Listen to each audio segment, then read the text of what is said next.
lebar dia 3 km.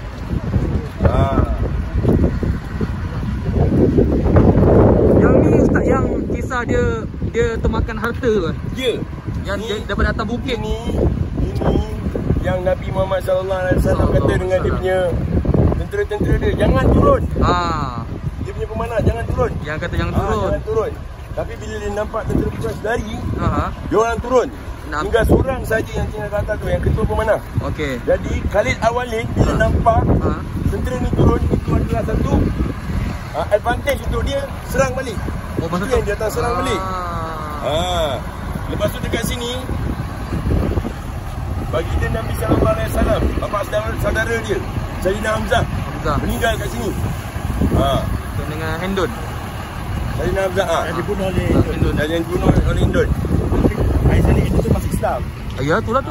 Sekali ingat Rasulullah bagi tahu dia jangan tukar tu, itu lah Rasulullah dia macam mesti dia akan terasa walaupun sebabnya turun wahyu katakan apa tu ada itu masuk Islam.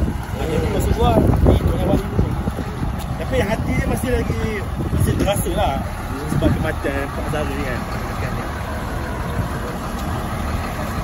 Tapi Endo tu dia tepus dia punya kesalahan dia bunuh seorang manusia yang menyamar sebagai nabi palsu.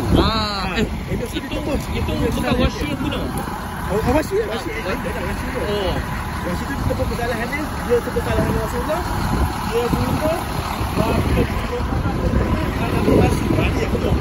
Dia bunuh dengan tombak yang sama yang dia bunuh Hamzah.